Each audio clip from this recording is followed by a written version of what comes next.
flex 12 feet, and they're flying level in flight. The alloy these wings are made of obviously is flexible. All right, we're going to go inside. Y'all can come too. At the top, there's a little bit of a gap between the airplane and the ladder.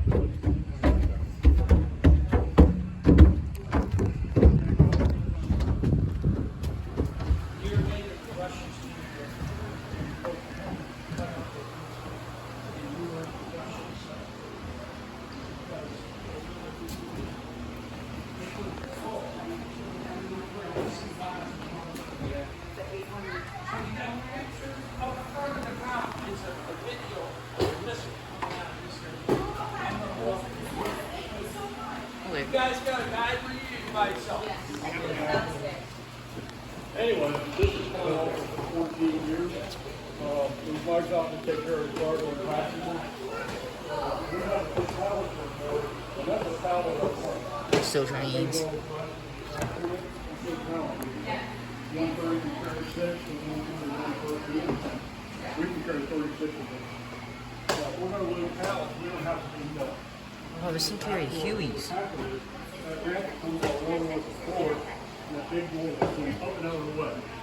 Now, we're out in park at 19 feet wide. Carries 7 Hueys and 6 buses. And 121 long. Now, behind you over your head, it looks like we're coming. It's actually supposed to be right over the airplane to the side. Oh, this is a cool diagram.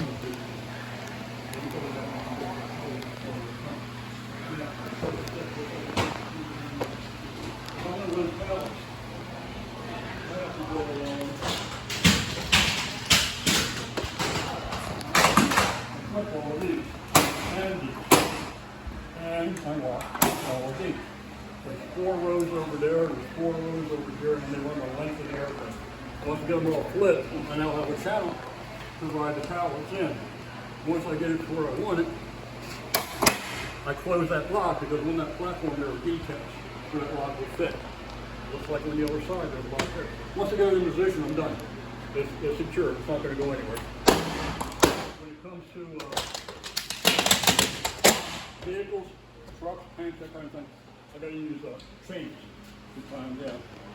And over here, just an example, there's 2 M1 battle tanks. We can carry 2 of them, 130,000 pounds apiece, almost 26 million ping pong balls. Somebody had way too much time on their hands. And all those fuel tanker cars. Like I said, outside is 51,000 gallons of fuel. We deal in pounds. Like I said, that's 312,000 pounds. On the other side, these are 4 buses, or Greyhounds, if you will. We can put 6 of them on.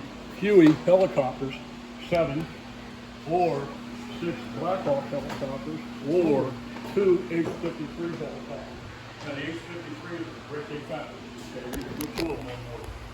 All this stuff you see here, the electrical wire, control cables, hydraulic tubing, look over your head, it's everywhere. If you put all that stuff end to end, it would run the length of Delaware. These things. Delaware. What are these things on the side? Like, are they like seats? I'm sorry, what? What are these things on the side? Are they like seats? I mean, it is? Yeah, no, like this. Oh, this? Yeah. That's what's called a catwalk. Ah. If I got a plane full of pallets, I got cargo stacked right here. Right, this is how I would get from the front to the back. Walking like this. And I have to have a little bit of ballerina in my blood to do it. Okay, moving away. There's an example of a C5 being loaded. She can drop down to the ground. You got cargo coming in the back and vehicle coming in the front. Like I said, we could work both ends simultaneously. If we've got just a vehicle load, we could half-deal the airplane, drive everything on, get to where we're going, forward-deal it, and drive everything out. It was just very efficient. Now, that yellow truck right there, that's a high lift. It's putting supplies on board for the passengers who ride up there. That blue thing up there, that's a ladder that can be stowed away. It's not ever going to come down again. It's locked up there. That's how we would get up and down. And this is what it looks like. It's called the tax or the crew compartment. There's 73 seats up there. And they're all facing backwards. It's the Air Force way of being safe. You come to a quick stop, you'd rather be upright versus going forward. There's a full galley, 2 refrigerator freezer, 2 ovens, coffee maker, 2 latrines. It was my job to take care of you. I would feed you, keep the lights down, and marinate. If you want a cup of coffee or ice water, I am not a steward. I had to take over a steward last week. I went to slaughter. Look out for things. Anyway, back to the plug in. We were just inside the C-130, right? You saw how big that was. That area is equivalent to the C-130. That's an unpressurized area, not used for anything. Because dead space. The reason it's not used, that's the PK back there. That area is boarded up the PK. You don't want to put any more weight back there. And that's why that's there. Anyway, there's all the tail flashes for the C5 was once assigned. There were 131 produced over the years. 4 were lost to mishaps. As far as I'll go with that. Today there are 52 still in service. What happened to the rest of US? They ended up at Davis Mountain Air Force Base, also known as the graveyard. That's where aircraft go to die, but not really. They're there in reserve. Some are mothballed for possible future use. The rest of them are here for spare parts. If that something will break down and they don't have the parts for them available, they will go to Arizona, get it, and bring it back. And that's why they're there. They don't make parts for this thing anymore. So they're just there for spare parts. That's just a lot of G-Wiz stuff. I'm not going to bore you. Here's an example of some of the stuff that we can load.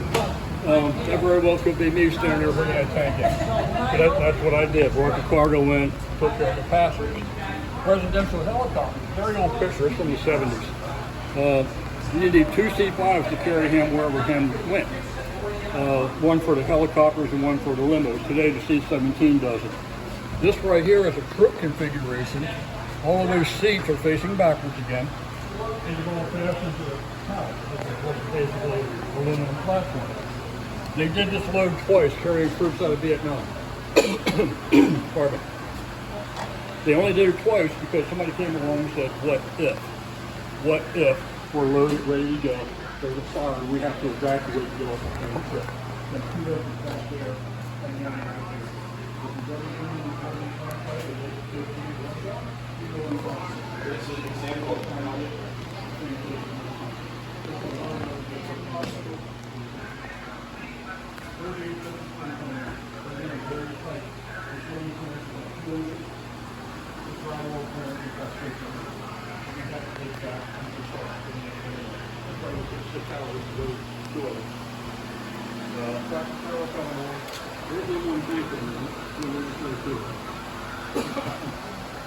this right here is the United States aerobatic.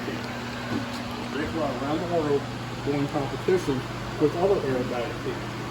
They do stunt things, right? And I carried these guys from Milton, Hawaii back to Boulder. You see one going up the ramp. They told us, don't touch our airplane, we'll take care of it. And they did. They got it on board. I have a picture of some of them. They looked like a game of Tetris. Okay. They were just stacking here any way they could. Alright, moving along.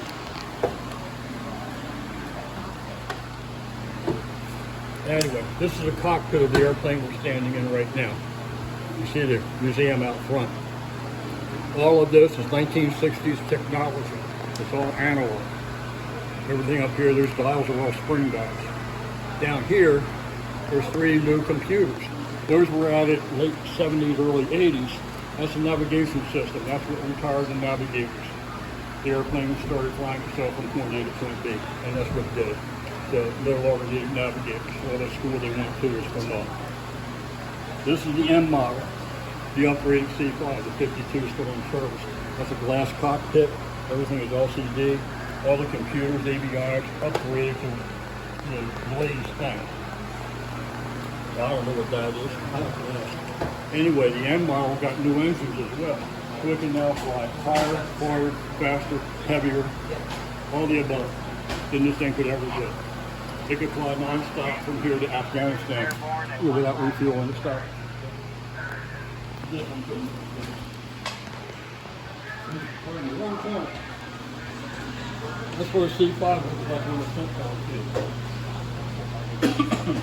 It's 247 feet long, 222 feet wingtip to wingtip, and the T-tail is 65 feet off the ground. Now, these are what I had to use to secure the vehicle. These frames that he did were these are all 25,000.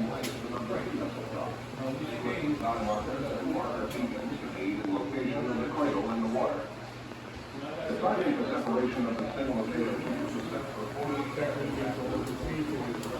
I got done doing my calculations for the read of that thing. So to keep it from moving forward on its own, 40 of these had to be put on that tank to keep it from moving.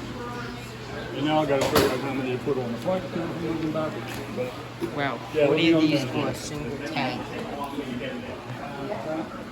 You see it blow a stove, all this stuff is stowed there. You got to put all this stuff away. Another example, when you see it up there, I'll pull it out with the phone. You get an idea. Let's go watch this video.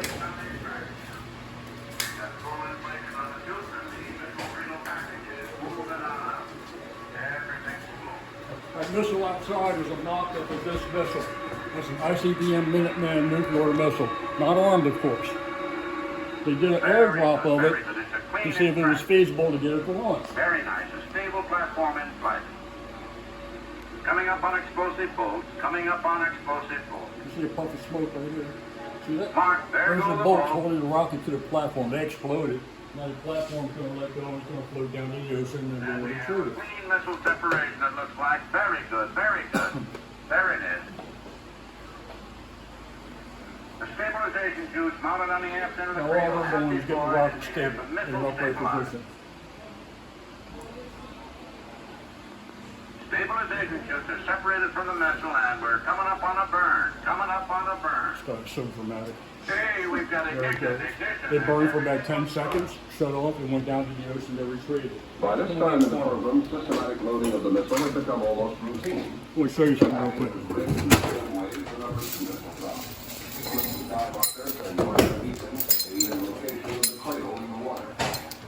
I heard it. Oh, okay, thank you. Here, hold this one. 2 hands. Can't take 2 hands. What do you think? It's heavy. You think? That was you as a bargaining chip. Look what we can do. You can't. Okay, so go on to the table, they signed the treaty. Did everybody live up to their side of it? Probably not. Fair enough to kill us all today 10 times over? You bet. Is it going to happen? Who knows? Depends on that knucklehead over there. Right. Anyway, any questions on this thing? I'll dazzle with brilliance and baffle with BS. I mean, can't get it both. I appreciate it. I